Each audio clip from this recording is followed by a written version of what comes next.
कहानी की शुरुआत होती है एक बोंग नाम के ठरकी लड़के से, जो कि एक बहुत बड़ा शेफ होता है और खाने बनाने में कतई एक्सपर्ट होता है। और यहाँ पे वो किसी प्रकार का खाना बना रहा होता है कि उसे किसी प्रकार की क्रिमिनल एक्टिविटी में पाया जाता है। उसके बाद पुलिस उसके पीछे पड़ जाती है और वो पुलिस से भागने लगता है, इधर उधर भागता है, लेकिन उसे भागने की कोई जगह नहीं मिलती। तो भाई खिड़की में से नीचे कूद जाता है और गलती से स्विमिंग पूल में जाके गिर जाता है। उसके बाद स्विमिंग पूल में दिखती है उसे एक लड़की, तो उससे मदद के लिए वो इशारा करता है और लड़की उसके पास आती है। और मदद करने की जगह भाई ये क्या करने लगे दोनों, ऐसा अगर सच में होने लगे तो मैं तो भैया कतई रोज स्विमिंग पूल में कूदूंगा और उसके बाद कतई जल परी उड़ले उड़ले आएगी।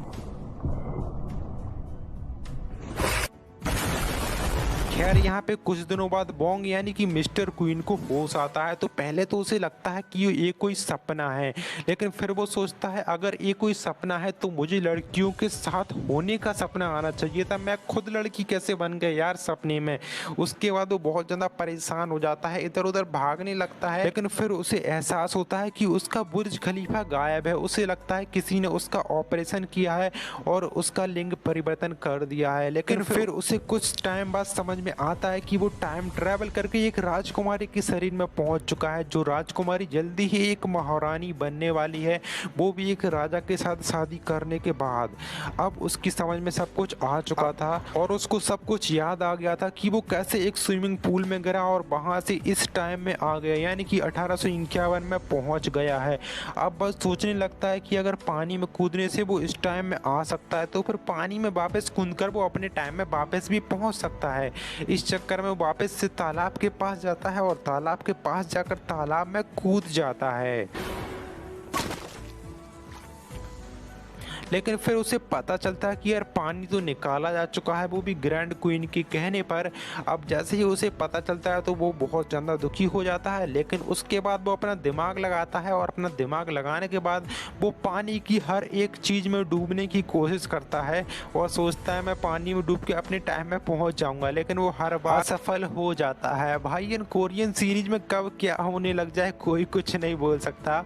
और इतने में कुछ दिनों में उसकी शादी वाला दिन भी आ जाता है, जब उसकी किसी राजा के साथ शादी होनी थी। मतलब बोंग यानी कि मिस्टर क्वीन, जो कि एक लड़की के शरीर में घुसा हुआ था, उसकी किसी राजकुमार से यानी कि जो राजा बनने वाला था उससे शादी होने वाली थी और वो भी रानी बनने वाली थी शादी करने के बाद। तो वो यहाँ पे दिमाग लगाता है और सोचता है कि रानी बनने के बाद वो दासियों को हुक्म देकर तालाब में पानी भरवा सकेगा, इसलिए वो शादी के लिए भाई मान भी जाता है। और सुहाग रात के टाइम पे वो राजा से बचने के लिए उसको शराब पिलाता है और इतना शराब पिलाता है कि राजा सो जाता है। उसके बाद वो उससे बच जाता है, लेकिन अगले दिन उसे कुछ खाने के लिए परोसा जाता है जो कि उसे बिल्कुल भी पसंद नहीं आता है। और पसंद आएगा भी कैसे, उसको तो आदत पड़ी हुई थी वो हमारे 2020 का बर्गर पिज्ज़ा पास्ता खाने की, उसको कहाँ पर ये हेल्दी वाला खाना पसंद आने वाला था। और दोस्तों रॉयल शेफ भी खाना बना बना कर परेशान हो जाता है। वो एक से एक हेल्दी और टेस्टी खाना बनाता है, लेकिन उसको कुछ भी पसंद नहीं आता है। तो बहुत ज़्यादा गुस्से में बोलता है कि आप खुद से अपना खाना क्यों नहीं बनाती। Gives up.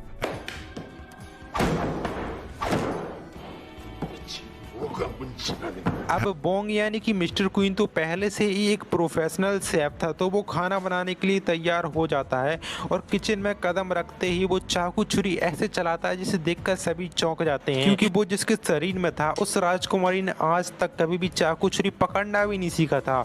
लेकिन बोंग इतनी फुर्ती में इतना टेस्टी खाना बना के तैयार कर देता है, उसके बाद खुद भी खाता है और दूसरों को भी खाने के लिए देता है। सबको वो खाना बहुत ज़्यादा पसंद आता है, लेकिन रॉयल शेफ बहुत ज़्यादा गुस्सा होता है कि राजकुमारी सिर्फ जल्दी जल्दी खाना बना सकती हैं, लेकिन उनका खाना बिल्कुल भी टेस्टी नहीं होगा। और गुस्से में खाना खाने लगता है और उसे खाना इतना पसंद आता है जिसके बाद वो खाना खाता ही जाता है।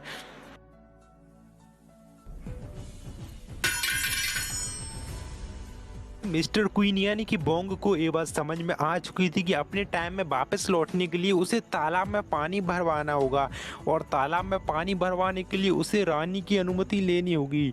तो रानी को खुश करने के लिए वो रानी के लिए कुछ अच्छा खाना बनाने के लिए सोचता है और फिर रॉयल किचन में एंटर करता है। लेकिन रॉयल शेफ बोंग से यानी कि मिस्टर क्वीन से जलने लगता है और उन्हें खाना बनाने नहीं देता। तो बोंग यहाँ पे रॉयल शेफ को खाना बनाने के लिए चैलेंज कर देता है।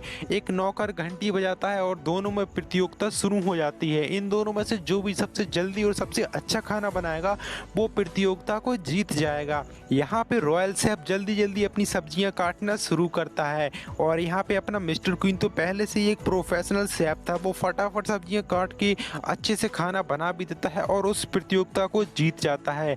उसके बाद वो फूड इंस्पेक्टर को खाना टेस्ट करने के लिए बोलता है, तो फूड इंस्पेक्टर दोनों का खाना टेस्ट करता है और क्योंकि बोंग का खाना ज़्यादा टेस्टी था तो वो यहाँ पे प्रतियोगिता को जीत जाता है। और फिर वो रानी के लिए खुद खाना बनाता है और परोस कर खुद रानी के लिए खाना ले जाता है। रानी को खाना बहुत ही ज़्यादा पसंद आता है और वो उसकी बहुत ही ज़्यादा तारीफ करती हैं, लेकिन बोलती हैं कि खाना बिल्कुल भी परफेक्ट नहीं है, इसमें कुछ ना कुछ तो कमी है। तो बोंग यहाँ पे समझ जाता है कि खाना किचन से यहाँ तक आने में ठंडा हो गया है, इसलिए वो परफेक्ट नहीं लग रहा है। बोंग यहाँ पे एक तरकीब सोचता है और खाने को ठंडा होने से बचाने के लिए किसी प्रकार का औजार या किसी प्रकार की कोई वस्तु बनवाता है जिसमें खाना हमेशा गर्म रहे।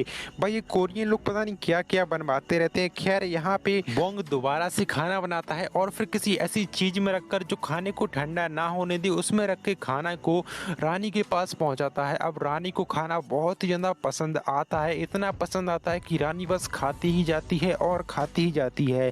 ज्यादा मत खा यार, पेट फट जाएगा, मैं बोल रहा हूँ। वैसे खाने से याद आया यार, तुम लोगों को कौन सा खाना सबसे ज्यादा पसंद है, इंडियन खाना, चाइनीज खाना या फिर इटालियन? मुझे कमेंट करके जरूर बताना यार। और वीडियो पसंद आ रहा है तो लाइक कर दो यार। खैर यहाँ पे लौटते हैं कहानी में। हाँ तो मैं कहाँ था, तो यहाँ पे रानी को खाना पसंद आता है और वो बोंग को तालाब में पानी भरने की अनुमति दे देती हैं। अब बोंग यहाँ पे तालाब में पानी भरवाना शुरू करता है, लेकिन पहले के टाइम पे कोई भी ऐसी मशीन नहीं थी जिससे पानी को यहाँ से वहाँ ट्रांसफर किया जा सके, इसलिए वो बाल्टियों से पानी को यहाँ से वहाँ ट्रांसफर कर रहे थे, जो कि बहुत ही ज़्यादा मुश्किल काम है और बिल्कुल भी पॉसिबल नहीं था जिससे कि तालाब भर पाता। तो यहाँ पे बहुत दिनों की मेहनत के बाद भी तालाब थोड़ा सा ही भर पाता, जिसे देखकर बोंग उदास हो जाता है।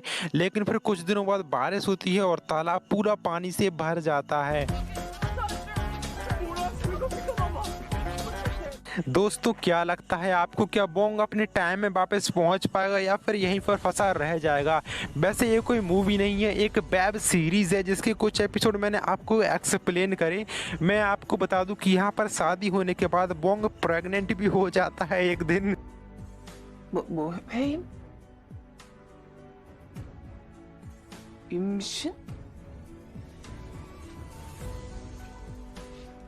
감축들이 옵니다.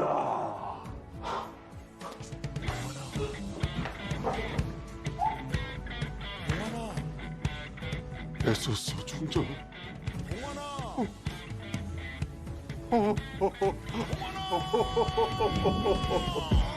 내가 임신이라니. बस यार, बस हो गया आज का, बस और नहीं झेल सकता हूं मैं। एक लिमिट होती है इंसान की, एक पॉइंट होता है यार। मैं लाल पड़ जाऊंगा यार, मैं लाल पड़ जाऊंगा। खैर आज की वीडियो में इतना ही था। वीडियो पसंद आया हो तो लाइक कर देना, चैनल पे नए हो तो सब्सक्राइब करके बाजू में नोटिफिकेशन बेल को ऑल पे सिलेक्ट जरूर से कर लेना। मैं मिलता हूँ आपसे किसी और वीडियो में।